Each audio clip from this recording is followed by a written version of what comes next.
أعوذ بالله من الشيطان الرجيم واضرب لهم مثل الحياة الدنيا كماء أنزلناه من السماء فاختلط به نبات الأرض فأصبح هشيما تذروه الرياح وكان الله على كل شيء مقتدرا.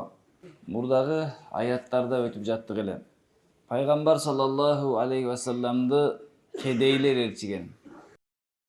Элдин жөнөкөй катмары ээрчиген. Андан ошол убакта Меккенин байлары, Меккенин бийлери Пайгамбар алейхиссалату вассаламга айткан да. Ушул кедейлерди таштап, биз менен болсоң, биз дагы мусулман болобуз деген. Неге десе биздин малыбыз көп, биз деген үлүштүүбүз, акылдуубуз, кыйынбыз деди эле. Аллах Таала ага уруксат бербей, кедейлер менен бирге болууга өкүм берди. Жана ошондой эле мурдагы мисалда кедей менен байды салыштырып айтып берди. Мына ушул жерден дагы Аллах Таала мисал келтирип айтып берип түшүндүрүп атат. Келтирген мисал кылган аларга жашоодо, дүйнөнүн жашоосун суу сыяктуу асмандан биз түшүргөн, андан аралашкан ал жердин топуракта, жердин өсүмдүктөрү менен. Андан кийин сындырылган, куураган, шамал учурган нерсеге айланган. Аллах Таала ар бир нерсеге толук кадыр. Мунун түшүндүрмөсү мындай. Мына ушул жерде кедейлерден байлар өзүнө артык көрүп, дүйнөнүн жашоосунда үлүштүү болгондугунан өзүнү бактылуу сезип калганда, Аллах Таала Пайгамбар алейхиссаламга айтты. Вадриб лахум, аларга дүйнөнүн убактылуу жашоодун мисалын айтып бергиниңдер. Бул дүйнө убактылуу жашоо. Ушунун мисалын сен айтып бергиниң суу сыяктуу. Бул дүйнөнүн жашоосу бул бир суу сыяктуу, асмандан Алла түшүргөн, андан жердин өсүмдүктөрү ошол сууга аралашкан. Андан кийин кайра куурап, шамал учуруп кеткен нерсе сыяктуу. Демек, бул дүйнөнүн жашоосу, байлыгы да, бийлиги да, бүт бардык нерсеси убактылуу өскөн өсүмдүк сыяктуу да. Убактылуу нерсе сыяктуу да. Ошол үчүн бул дүйнөнүн жашоосуна кызыккан адам убактылуу нерсеге кызыккан болуп саналат экен. Убактылуу нерсеге кызыккан болуп калат экен. Ал эми кедейлер болсо түбөлүктүү акыретти тандаган экен да аларчы. Ар дайым түбөлүктүү болгон нерсени тандаган. Мына ушул жерден уламалар айтат, Аллах Таала жаз кыш кылып алмаштырып тургандыгынан бир адамдарга эскертүү бар дейт.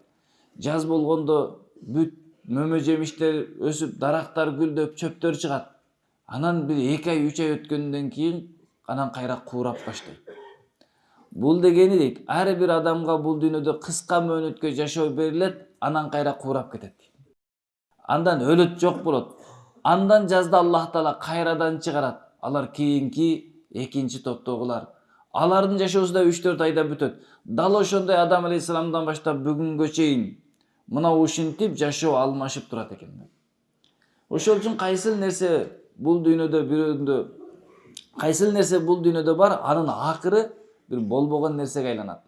Бир убактагы адамдардын көзү күйгөн эң кыйын машина бүгүн мусур. Ал убакта болсо керек эле Волга деген, адамдар суктанып көздөрү күйгөн. Бүгүн ким ошону сатып алганга даяр? Эч ким албайт. Аны акыркы жолу сатып жатканда лотерея кылып зорго сатып кутулган ээлеричи. Айылдарда лотерея кылып, өптө бир нерсе кылып, алдап-салдап, арам кылып сатып кутулуп кетишкендер да. Бүгүн аны мусурдан да кетире албай кыйналып атасың, нарака турса экен деп, эч нерсеге жарабай калды. Бир убакта аябай көзүбүз күйгөн, кыйын болгон бийик үйлөр бүгүн бузуу болуп атат. Сурогу бүттү. Жана эле аябай таттуу болуп көрүнүп турган мөмө жемиш тамактар 1-2 сааттан кийин мусур болот экен. Кече эле кырчылдап турган жигит бир аз убакта карасаң сакалы агарган, чачы агарган, бели эңкейип калган, бели ийренген аксакал болуп калды да. Кечеге эле күнү бир адамдар азгырып жүргөн жаш кыздар эми тиши түшкөн кемпирге айланып калды да. Жашоо ушундай экен да, өсүп чыккан карасаң алма өрүктөр гүлдөйт, бир карасаң жерде шамал учуруп кетип жаткан сыяктуу болот экен. Демек мына ушунчалык кыска жашоодо колуңдан кете турган, сенде түбөлүктүү калбай турган жашоого алданып калба деп айтып атат да. Анан эмне кылат десе, этегинде куурайт, аны шамал учуруп кеткен өсүмдүктөр сыяктуу дейт да. Шамал учуруп кеткен өсүмдүктөр сыяктуу. Биз дагы бир күн келебиз, картаябыз. Эч нерсеге күчүбүз жетпейт. Анан өлүм периштеси келип алып кеткенден кийин көмүп салат. Дал ушундай болот дейт. Аллах Таала бардык нерсеге кадыр зат. Демек бир адам дүйнөсү бар болсо, байлыгы бар болсо, же кандайдыр бир мансаптын ээси болсо, ал адам ошол мансабына, байлыгына сыймыктанып албасын экен да. Себеби ал сенден жакында кетет, же сен андан кетесиң бир күн. Ал эми кайсы инсан түбөлүктүү жашоодо тандап, кедей болсо дагы Алланын алдына баш ийип, кулчулугуну аткарып, жана пенделердин акысын тебелебестен эл жерине пайдалуу болуп жашаган инсан, бул бактылуу инсан экен. Ушул аяттын уландысына улап мынтип айтып атат. Ал-малу вал-бануна зинатул хаятид дуния. Байлык жана урпак убактылуу жашоодун кооздугу. Адамдар жашоодо эки нерсе топтогонго аракет кылат. Биринчиси мал топтогонго аракет кылат, экинчиси урпак калтырганга, бала калтырганга, небере чебересине аракет кылат да. Ошол үчүн мисалы караңыздар, 30дан өткөн адамдар көбүнчө байлыгы менен сыймыктанып баштайт. Ошол убакта байлыгын көргөзүп, машинени минип, болсо молодежный деп коет, машинелерди минип, 30га чейингилер спортивный минет. 30дан кийин эмне кылат, 45ке чейинки адамдар аябай ушу байлыкты кууп, аркасынан чуркап эметип калат.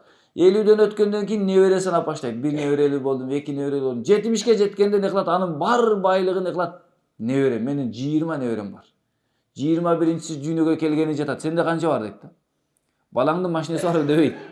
Менин баламда Lexus'у бар дебейт, Jeep'и бар дебейт, Mercedes'i бар дебейт, байлыгы бар дебейт экен, үйү бар дебейт экен. Менин неберем бар деп калат экен да. Ошол үчүн адам дүйнөдө мал топтойт экен, ал топтогон малын иштетип, бул дүйнөгө өзүнүн артынан из калтыргысы келет экен. Ушунун экөөсү тең убактылуу жашоодун кооздугу дейт.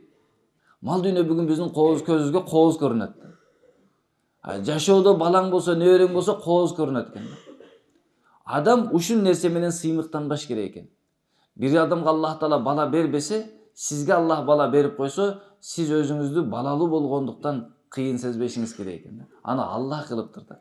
Бир адамга Аллах Таала байлык бере турган болсо, бир адамга бербесе, ал байлык берип койгондугу анын жакшы көргөндүгүнүн белгиси эмес экен. Ошол үчүн жанагы ыймансыздарга айтып атат. Алар айтпадыбы, менин малым көп, менин айланамда адамдарым көп дебедиби? Малың көп болсо, айланаңда адамдарың көп болгондугу ал убактылуу жашоодун кооздугу. Эгер чындап эле ушул айтканың сага малың жана айланаңдагы адамдар пайда берсе, кабырга кошола кир. Кабырга кошола кир, малың менен ошол жакта пайда тап. Сага жанын бере турган адамдар болсо кошола кир, суроого жооп берсин. Кыяматта сенин ордуңа эсеп китепке турсун. Мүмкүн эмес да. Ошол үчүн мал дүйнө керек экен бул дүйнөдө. Ошол үчүн көпчүлүк убакта айланаңдагы адамдар керек, ал бул дүйнөдө эле. Бирок алар не кылат? Алла сактасын, бүгүн ушунчалык өлүм учурунда дагы бейкапар болуп калдык, өлүмдү эстебеген инсан болуп калдык. Эмне болуп атат? Бир адамды азыр кабырга коюп кайтып келип, анын үйүнө дасторкон жалып, чай ичип той кылып атабыз. Сүйлөшүп атат саясатты же футболду. Азыр бир адам өлдү. Ошол өлгөн адамдын чайын ичип отурат дагы эмне кылып атат? Бейкапарлыктан, өлүмдү эстебегендиктен сүйлөгөнү кайсы бир болбогон нерсе, дүйнөлүк нерсени сүйлөп отурат. Вал бақияту салихату хойрун инда раббика саваба ва хойрун амала. Ал эми жакшы, ар дайым боло турган нерселер Аллахтын, Роббиңдин алдында ошолор жакшы сооп жана ошолор жакшы күтө турган нерсе. Эми эмне нерсе жакшы, макул, мал дүйнө байлыгы, бунун бардыгы бул дүйнөнүн убактылуу кооздугу экен. Кооздук деген сөздү мындай түшүнүшүбүз керек да. Акыйкаты да башка нерсени жашырыш үчүн коюлган нерсе кооз. Мына дубалдын бетин карасаңыздар, ак болуп көрүнүп турат. Бирок ичин карасаңыз, анын ичинен кирпич чыгат да. Ошол кирпичтин өңүн жашырып кооз кылыш үчүн бетине койгон нерсени зинат деп айтат. Эмне кылат? Аялдар жасанып бетине крем сүйкө болот, жуугандан кийин ичинен башка эле нерсе чыгат. Мына ошону зинат, кооздук деп айтат. Дүйнө ушундай экен да, акыйкатын көрсөтпөш үчүн жашырып коет экен. Жаныбарларды билесиздерби? Төөлөрдүн жүнү, алардын кооздугу. Эрте жазда аны кыркканда үчүн карасаң динозаврга окшогон жаныбар чыгат да. Айылдагылар билсеңиздер керек, эчки койлорду кырккандан кийин балдары качып калат да апасынанчы. Койдун баласы коозусу качып калат. Неге? Тааныбай калат, чото башкача болуп калды, коркунучтуу депчи. Ошол үчүн зыйнат деген нерсе эмне десе, акыйкаттагы жаманды жашырыш үчүн тосуп койгон нерсенин аты зыйнат болот экен. Ошол үчүн малың, байлыгың акыйкаттагы нерсени тосуп, кооз көрсөтүп турган нерсе дейт. А чыныгы жакшы кайсы десе, бизде ар дайым кала турган жакшы амалдар экен. Ар дайым кала турган. Ошол үчүн Аллах Таала сизге эмне нерсени берсе, аны акыретке жөнөтүп койсоңуз ал ар дайым калат да. Алла сизге байлык бердиби? Ошону Алла жолуга иштетсеңиз, туура жака иштетсеңиз, ал сиздики. Пайгамбар алейхиссалату вассалам хадистердин мазмунунда келет. Бул дүйнөдөгү байлыктан жеп алганың ал сеники. Же кийип жыртканың ал сеники. Же акыретке жөнөткөнүң ал сеники. А калып кеткен топтоп койгон сеники эмес деген. Чындап эле сиздики эмес да. Сиздикини жедиңиз, кийдиңиз. Ал эми кайсыны калтырып койсоңуз акыретке ошол сиздики дейт. Ар дайым биз менен бирге боло турган, жаннатка жөнөтүп койгон нерсе эң жакшы.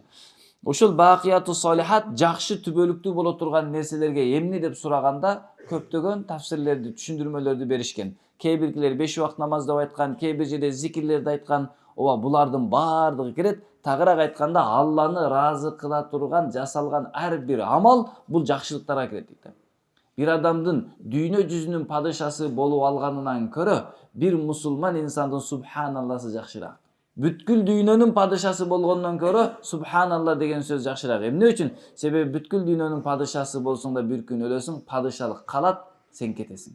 Же падышалык кетип, сен падыша боло албай каласың. А бирок субханалла сени менен түбөлүктүү жаннатта бир дарак болуп мөмөсүн берип турат, эч качан кетпейт экен.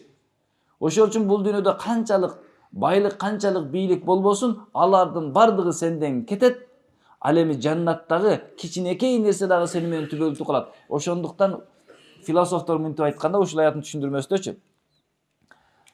Убактылуу чоң нерсени тандагандан көрө түбөлүктүү кичинени тандаган акылдуулук деген да. Элестетип көрүңүз. Бир адам сизге келип сунуштаса, мен сизге азыр $1,000,000 берейин, 2 сааттан кийин алып кетем. Кааласаңыз $1,000 берейин, постоянно сизге калсын дейт. Кимисин тандайсыз? $1,000 тандайсызбы? Миллионду тандабайлыбы? Акмак болуп калбайбызбы? $1,000,000 кармап кайрасыңа бергенден көрө 1000 бер, андан көрө шоколад жеп алайын. А бирок дүйнөгө келгенде эмне кылып атабыз? Түбөлүктүү жаннаттын ичине жеткизип амалдарды калтырып коюп, мына жактагы $1,000,000 эмес, чымындын канатыга тең келбеген дүйнөнү кууп кетип атпайбызбы? Ошол үчүн айткан, дүйнөнү кууган адамдар ааламдагы эң акмактар деген экен да. Бул сөз катуу тийиши мүмкүн, бирок чындап эле ошондой экен да. Чогултуп туруп же кетип калат. Сен түрмөгө кетесиң, же сен кабырга кетесиң, ал калып кетет экен да. Бирөөдүн колунда калып кетет экен. Ушул акыреттин амалдары Роббиңдин алдында эң жакшы сооп болот. Эртең кайтып барса бере турган нерсени сооп деп айтат. Ал эми эң жакшы үмүт кыла турган нерсе. Ошол үчүн байлык топтоп коюп туруп, барга кабырда пайда берет деп үмүт кылсаң болбойт экен да. Өлүмдөн сактайт деп үмүт кылсаң болбойт экен да. Оорудан сактайт десең үмүт кылсаң болбойт экен да. А бирок жакшы амалдарды кылып коюп туруп, кабырда сактайт десең болот, үмүт кылсаң болот. Кыяматта сирот көпүрүнө жардам берет, эсеп китепте жардам берет, жаннатка кирүүгө, даража көтөрүлүүгө жардам берет деп үмүт кылса жакшы болот. Ошондуктан убактылуу нерсени жыйнагандан көрө түбөлүктүү нерсени жыйнаганга аракет кылалы.